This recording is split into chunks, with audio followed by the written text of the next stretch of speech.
জুমার দিন শুরু হয়ে গেছে বৃহস্পতিবার সন্ধ্যা থেকে।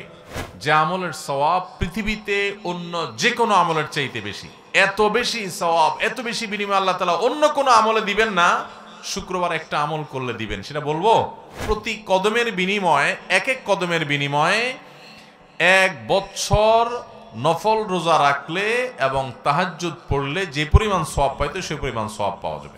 অনেক উলামা একরাম বলেছেন, কোরআন এবং হাদিসে শত শত হাজারো আমলের যত ফজিলতের কথা বর্ণিত আছে, এত বিপুল পরিমাণ, এত অল্প সময়ে, এত অল্প পরিশ্রম করে এত বিপুল পরিমাণের সওয়াব, আখিরাতের কারেন্সি। দুনিয়াতে টাকা দিয়ে চলি আমরা, আখিরাতের কারেন্সি সওয়াব, এত বিপুল পরিমাণ সওয়াব পাওয়া যাবে, অন্য আরেকটা আমল পাওয়া যায় না। 100 কদম মসজিদের দূরত্ব হয়, তাহলে সে এই 5টা কাজ করার মাধ্যমে, সহজ 5টা কাজ আমরা তো এমনিই করি, নিয়ত করে করব এখন থেকে। আজকে বৃহস্পতিবার সন্ধ্যা থেকে যে দিনটি শুরু হয়েছে সেটি হলো শুক্রবার। চান্দ্র মাসের হিসেব অনুযায়ী দিন শুরু হয় সন্ধ্যা থেকে, সূর্য ডুবার সাথে সাথে। তো সেই হিসেবে জুমার দিন শুরু হয়ে গেছে বৃহস্পতিবার সন্ধ্যা থেকে। আর জুমার দিন যখন শুরু হয়ে যায়, এই পুরো 24 ঘন্টা বৃহস্পতিবার সন্ধ্যা থেকে নিয়ে বৃহস্পতিবার দিবাগত সারা রাত এবং শুক্রবার সকাল থেকে নিয়ে শুক্রবার সন্ধ্যা পর্যন্ত, এই পুরো সময়ে আমাদেরকে প্রিয় নবী সাল্লাল্লাহু আলাইহি সাল্লাম একটা বিশেষ আমলের নির্দেশ দিয়েছেন, আর সেটি হলো দুরুদের আমল। নবী করিম সাল্লাল্লাহু আলাইহি সাল্লাম পরিষ্কার ভাষায় বলেছেন, আকসিরু আলাইয়া মিনাস সালাতি মিন ইয়াউমিল জুমআতি ওয়া লাইলাতিল জুমআহ ফা ইন্না সালাতাকুম মা'রুদাতুন আলাই। তোমরা জুমার রাতে অর্থাৎ বৃহস্পতিবার দিবাগত রাতে এবং জুমার দিনে অর্থাৎ শুক্রবার সকাল থেকে সন্ধ্যা পর্যন্ত, এই পুরো সময়ের মধ্যে আমার প্রতি বেশি থেকে বেশি দুরূদ প্রেরণ করবে, দুরূদ পাঠ করবে। কারণ তোমরা যে দুরূদগুলো পাঠ করো সেই দুরূদগুলো আমার কাছে আল্লাহর ফেরেশতারা উপস্থাপন করেন, কে কোথা থেকে কোন সময় কতবার কিভাবে দুরূদ পাঠ করেছে। আল্লাহর হাবিব সাল্লাল্লাহু আলাইহি সাল্লামের কাছে বিশেষ নিযুক্ত ফেরেশতা আছেন, তারা এগুলোকে কালেক্ট করে আল্লাহর হাবিবকে জানান যে আপনার অমুক উম্মত পৃথিবীর অমুক প্রান্ত থেকে, অমুকের ছেলে, অমুকের মেয়ে অমুক, সে আপনার প্রতি দুরূদ প্রেরণ করেছে। এটা নবীজি সাল্লাল্লাহু আলাইহি সাল্লামের সামনে উপস্থাপন করা হয়। এবং যে ব্যক্তি নবীর প্রতি দুরূদ প্রেরণ করে, একবার যদি নবীর জন্য দুরূদ প্রেরণ করে, দুরূদ পাঠ করে, তাহলে আল্লাহ তাআলা ওই পাঠকারী ব্যক্তির উপর 10 বার রহমত নাজিল করে। এজন্য ভাইরা আমার, শুক্রবার যখনই আসবে, অন্যান্য দিন তো বটেই, তবে শুক্রবারটা হলো দুরূদ পাঠের শ্রেষ্ঠ সিজন, সবচেয়ে বড় মৌসুম, গুরুত্বপূর্ণ দুরূদের জন্য আদর্শ সময় হলো এই শুক্রবারের দিনটা। চলতে ফিরতে উঠতে বসতে আমরা আমাদের মুখে দুরূদের আমলটা চালু রাখবো। এবং দুরূদ পাঠ করার জন্য ওযু করাও জরুরি না, বিনা ওযুতেও যদি আপনি দুরূদ পাঠ করেন তবুও দুরূদ পাঠ করার সওয়াব পাওয়া যাবে, তবে ওযু অবস্থায় করতে পারলে তো আরো ভালো। এই দুরূদের আমলটা এটা এত গুরুত্বপূর্ণ যে নবী করিম সাল্লাল্লাহু আলাইহি সাল্লাম এক হাদিসে বলেছেন, কেউ যদি দুরূদ শরীফ পাঠ করে তাহলে সে ব্যক্তির সকল পেরেশানি, সকল টেনশন, সকল দুশ্চিন্তা, বিপদ আপদ সবগুলো থেকে মুক্তির জন্য এই দুরূদের আমলটাই যথেষ্ট হয়ে যাবে ইনশাআল্লাহ। এই জন্য যে কোনো পেরেশানিতেও দুরূদ পাঠ এটা অত্যন্ত গুরুত্বপূর্ণ একটা আমল। শুক্রবার যখনই আসবে, আজ থেকে আমরা সারা জীবনের জন্য অভ্যাস গড়ে নেই, বাসার লোকদেরকে মরয় করাবার জন্য, স্মরণ করাবার জন্য আমরা জোরে জোরে দুরূদ পাঠ করব। বৃহস্পতিবার সন্ধ্যা থেকে নিয়ে একেবারে শুক্রবার সন্ধ্যার আগ পর্যন্ত একটু জোরে জোরে আওয়াজ দিয়ে অন্যকে স্মরণ করানোর উদ্দেশ্যে আমরা পড়ব, আর নিজে মনে মনে যতটুকু সম্ভব পাঠ করব। বিশেষ কোনো দুরূদ পাঠ করতে হবে এমন কোনো জরুরি না, আপনি শুধু সাল্লাল্লাহু আলাইহি সাল্লাম পড়লেও দুরূদ পাঠের সওয়াব পাবেন। তবে সবচেয়ে উত্তম দুরূদ হলো দুরূদ ইব্রাহিম, যেটা আমরা নামাজে পড়ি, আল্লাহুম্মা সাল্লি আলা মুহাম্মাদ ওয়া আলা আলি মুহাম্মাদ কামা সাল্লাইতা আলা ইব্রাহিম ওয়া আলা আলি ইব্রাহিম ইন্নাকা হামিদুম মাজিদ। আল্লাহুম্মা বারিক আলা মুহাম্মাদ ওয়া আলা আলি মুহাম্মাদ কামা বারাকতা আলা ইব্রাহিম ওয়া আলা আলি ইব্রাহিম ইন্নাকা হামিদুম মাজিদ। দুরূদ পাঠের মধ্যে কি আছে, দুরূদ পাঠের মানেটা কি? দুরূদ পাঠ মানে হলো নবী সাল্লাল্লাহু আলাইহি সাল্লামের জন্য আল্লাহর কাছে দোয়া করা, আল্লাহর কাছে আহ্বান করা। আপনি দুরূদ পাঠ করলেন মানে হলো আল্লাহর কাছে দরখাস্ত করলেন। দুরূদ পাঠের মানে হলো নবী সাল্লাল্লাহু আলাইহি সাল্লামের জন্য দোয়া করা। এই জন্য আমরা যখন দুরূদ পাঠ করব তার মানে হলো আমরা দোয়া করলাম, হে আল্লাহ আপনি আপনার হাবিবের প্রতি রহমত নাজিল করেন। আল্লাহ তো তার রাসূলের প্রতি এমনিই রহমত নাজিল করবে, আপনি দোয়া করলেও করবে, আপনি দোয়া না করলেও। কিন্তু আপনি দোয়া করলে মাঝখান থেকে আপনি সৌভাগ্যবান হয়ে যাবেন ইনশাআল্লাহ। সবাই আমলটা করব তো ইনশাআল্লাহ। আল্লাহ আমাদের সবাইকে তৌফিক দান করুন। ভাইরা আমার, জুমার দিন যখন শুরু হয়ে যায় তখন আমরা এই দুরূদ পাঠের আমলের পাশাপাশি আরো কিছু আমল আছে যেগুলো করবে। এর ভিতরে আরেকটা আমল হলো জুমার দিন শুক্রবারে দুরূদ পাঠ ছাড়াও আরো একটা আমল আছে ভাই, যে আমলের সওয়াব পৃথিবীতে অন্য যে কোনো আমলের চাইতে বেশি। এত বেশি সওয়াব, এত বেশি বিনিময় আল্লাহ তাআলা অন্য কোনো আমলে দিবেন না, শুক্রবার একটা আমল করলে দিবেন। সেটা বলবো? সে আমলটা হলো নবী করিম সাল্লাল্লাহু আলাইহি সাল্লাম বলেছেন, মান বাক্কারা ইয়াউমাল জুমআতি ওয়াবতাকার, যে ব্যক্তি জুমার দিন আগে আগে ঘুম থেকে উঠবে, ফজর নামাজ তো জামাতের সাথে পড়তেই হবে এবং মসজিদেও আগে আগে যাবে, আর ওয়াগাসসালা ওয়াগতাসাল, ভালো করে উত্তম রূপে গোসল করবে জুমার দিন উপলক্ষে গোসল করা সুন্নাত। হ্যাঁ, যে গোসল করবে উত্তম রূপে, ফরজ গোসল হলে ফরজ গোসল করবে, নফল গোসল হলে নফল গোসল করবে জুমার দিন।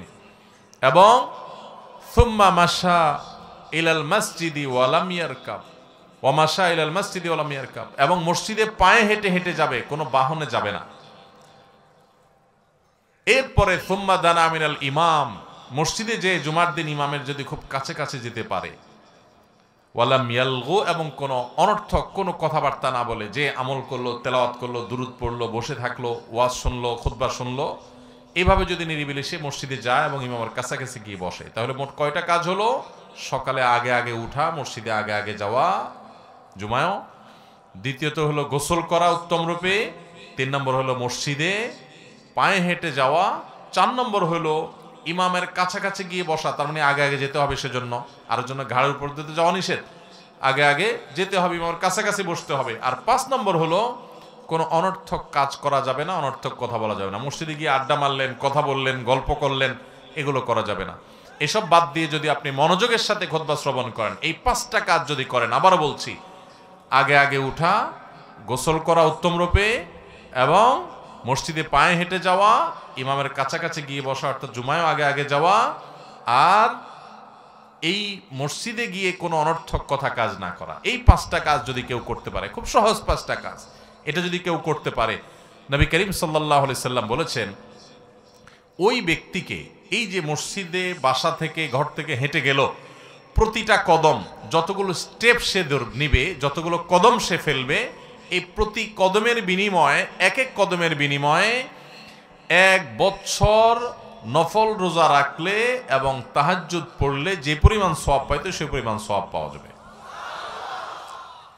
1 বছর রাত জেগে ইবাদত করা এবং 1 বছর নফল রোজা রাখার সওয়াব পাওয়া যাবে। তাহলে যদি কারোর বাড়ি থেকে 100 কদম মসজিদের দূরত্ব হয়, তাহলে সে এই 5টা কাজ করার মাধ্যমে, সহজ 5টা কাজ, আমরা তো এমনিই করি, নিয়ত করে করব এখন থেকে, যে আমি আগে আগে ঘুম থেকে উঠবো, যত দেরিতে ঘুমাই না কেন রাতে, যদি দেরিতে ঘুমানো উচিত না, তারপরও শুক্রবার ফজর আমাকে আগে উঠতে হবে। কারণ জানেন, শুক্রবার ফজরের নামাজ জামাতের সাথে পড়া হলো সারা বছরের, সারা জীবনের সবচেয়ে শ্রেষ্ঠ নামাজ। নবী করিম সাল্লাল্লাহু আলাইহি সাল্লাম বলেছেন, আফদালুস সালাতি সালাতুল ফজর ইয়াউমাল জুমআতি মাআল জামাআ, পুরুষদের জন্য তার সারা জীবনের মধ্যে সবচেয়ে শ্রেষ্ঠ নামাজ হলো জুমার দিনে শুক্রবারের ফজরের নামাজ জামাতের সাথে পড়া। আমরা অনেকেই জুমা পড়ি ঠিকই, কিন্তু ফজরের নামাজ শুক্রবারে আমাদের ঘুমে চলে যায় বা বাসায় পড়ি আমরা। তো এই জন্য এই দিনটাতে এমনিতেই ফজরের গুরুত্ব বেশি, জুমার দিনে আবার ফজরের গুরুত্ব আরো বেশি। এই জন্য শুক্রবারে, যখনই শুক্রবার আসবে, বৃহস্পতিবার রাতে পাক্কা নিয়ত করে, ভালো করে অ্যালার্ম দিয়ে, অন্যদেরকে বলে তারপর ঘুমাইতে হবে যে ফোনে আমাকে ডেকে দিবা। তাহলে এই কাজগুলো যদি আমরা করি, আগে আগে ঘুম থেকে উঠি, এবং গোসল তো এমনিই করি, একটু ভালো করে এই নিয়তে করলাম, এবং পায়ে হেঁটে আসবে এই নিয়তে, যে সওয়াবটা পাওয়া যাবে, ইমামের কাছাকাছি গিয়ে বসলাম এবং কোনো অনর্থক কথা কাজ করলাম না, আল্লাহ তাআলা প্রতি কদমে 1 বছর ইবাদতের সওয়াব দান করবেন। অনেক উলামা একরাম বলেছেন, কোরআন এবং হাদিসে শত শত হাজারো আমলের যত ফজিলতের কথা বর্ণিত আছে, এত বিপুল পরিমাণ, এত অল্প সময়ে এত অল্প পরিশ্রম করে এত বিপুল পরিমাণের সওয়াব, আখিরাতের কারেন্সি। দুনিয়াতে টাকা দিয়ে চলি আমরা, আখিরাতের কারেন্সি সওয়াব, এত বিপুল পরিমাণ সওয়াব পাওয়া যাবে, অন্য আরেকটা আমল পাওয়া যায় না। অতএব এই জুমার দিনে আমলটা করবো তো ইনশাআল্লাহ। আল্লাহ আমাদের সবাইকে তৌফিক দান করুন। ভাইরা আমার, মা বোনরা যারা আছেন তারা হয়তো মন খারাপ করবেন যে আমরা তো আমল করতে পারবো না। তাদেরকে বলতে চাই, প্রথম কথা হলো কিছু কিছু আমল আল্লাহ তাআলা পুরুষদেরকে সুযোগ দিয়েছেন, আবার কিছু মহিলাদের জন্য। যেমন মহিলারা যদি হজ করে, তাহলে মহিলাদের হজকে নবী করিম সাল্লাল্লাহু আলাইহি সাল্লাম জিহাদের সমতুল্য বলেছেন, যেটা পুরুষদের জন্য প্রযোজ্য না। আবার মহিলারা যদি সন্তান প্রসব করতে গিয়ে মারা যান, শাহাদাতের মর্যাদা পাবে, যেটা পুরুষ কাজ করতে গিয়ে মরলেই শাহাদাতের মর্যাদা পাবে না। এরকম আরো বহু বিষয় নারীদেরকেও বিশেষত্ব দেওয়া হয়েছে। তারপরও জুমার দিনের এই আমলের সওয়াবটা আমাদের বোনরা, মায়েরাও পেতে পারেন। কিভাবে? নাম্বার 1, তাদের বাসায় যে পুরুষরা আছে, ছেলে আছে, বাবা আছে, ভাই আছে, স্বামী আছে, তাদেরকে উৎসাহ উদ্বুদ্ধ করে প্রেরণা দিয়ে এই আমলটা যদি করাইতে পারে এবং তাদেরকে শিখাই দিলেন, বুঝাই দিলেন, জানাই দিলেন এবং তাদেরকে উৎসাহ দিয়ে ফজরে উঠাই দিলেন, জুমা আগে পাঠাই দিলেন, বলে দিলেন ঠিকমতো, তাহলে যে ব্যক্তি কোনো ভালো কাজের পথ কাউকে দেখায়, আদ-দাল্লু আলাল খাইরি কাফাইলিহি, তাহলে ওই ব্যক্তি ওই কাজটা করে যে পরিমাণ সওয়াব পাবে, যে কাজটা দেখাইলো তাকে, যে পথটায় পরিচালিত করলো, উদ্বুদ্ধ করলো, সে তাকে বের করে দিল, সাহায্য করলো, তাকে আল্লাহ তাআলা অনুরূপ সওয়াব দান করবেন। আবার সেই সাথে আরেকটা 3 নম্বর করণীয় হলো মা বোনদের, যে এই বিষয়ে অন্যদেরকে জানাজানি করলেন, অন্য পুরুষদের মধ্যে দাওয়াতের কাজ করলেন, পর্দার মধ্যে থেকেই যেভাবে তাদের মধ্যে প্রচার করা সম্ভব, তার মাধ্যমে যত মানুষ আমল করবে ইনশাআল্লাহ তাদের সমতুল্য সওয়াব পাবেন। নাম্বার 4, মা বোনরা এই একই সওয়াব পাওয়ার জন্য তাদের সুযোগ হলো যে তারা যদি নিয়ত করেন যে আল্লাহ, আমি যদি পুরুষ হতাম এবং সুযোগটা আমি নিতে পারতাম, তো কোনোভাবে আমি ছাড়তাম না। পাক্কা যদি নিয়ত করে, তাহলে আল্লাহ তাআলা ওই মা বোনদেরকে আমলটা না করলেও এই পরিমাণ সওয়াব দান করবেন। কারণ নবী সাল্লাল্লাহু আলাইহি সাল্লাম বলেছেন, মান হাম্মা বিহাসানাতিন ফালাম ইয়ামালহা, কোন ভালো কাজের কেউ প্রতিজ্ঞা করছে কিন্তু করতে পারে নাই কোনো কারণে, আল্লাহ তাআলা তাকে সমান সওয়াব দান করবেন। অতএব আমরা সবাই চেষ্টা করব তো ইনশাআল্লাহ। আল্লাহ তাআলা আমাদের সবাইকে তৌফিক দান করুন। তাহলে শুক্রবারের 2টি আমলের কথা আমরা, 3টি আমলের কথা আমরা জানলাম। এক হলো দুরূদ শরীফ বেশি বেশি পড়া, 2 নম্বর হলো শুক্রবার ফজর নামাজটা জামাতের সাথে বিশেষ গুরুত্বের সাথে পড়া, আর 3 নম্বর হলো শুক্রবারে জুমার দিনে 5টা ছোট ছোট কাজের মাধ্যমে প্রতি কদমে 1 বছর ইবাদতের সওয়াব লাভ করা। আল্লাহ আমাদের সবাইকে আমলের তৌফিক দান করুন। আরেকটা গুরুত্বপূর্ণ আমল আছে, শুক্রবারে সূরা কাহাফ তেলাওয়াত করবেন। আরেকটা আছে আসরের পরে দোয়া কবুল হয়। শুক্রবারে একটা সময় আছে দোয়া কবুল হয়, হাদিসে সেটা ফিক্স করা হয় নাই, কিন্তু মুহাদ্দিসরা অনেকেই ধারণা করেছেন সেটি হলো আসরের পরে মাগরিবের আগ পর্যন্ত। যেখানে যে অবস্থা থাকেন ওই অবস্থায় আপনি মনে মনে আল্লাহর কাছে দোয়া শুরু করবেন। আর যদি নিরিবিলি হাত তুলে কিবলামুখী হয়ে আল্লাহর কাছে দোয়া করতে পারেন, সেটা আরো ভালো। আল্লাহ তাআলা আমাদের সবাইকে জীবনে যতগুলো আমরা শুক্রবার পাবো সবগুলোকে সর্বোত্তম ব্যবহার করার তৌফিক দান করুন, বলুন আমিন।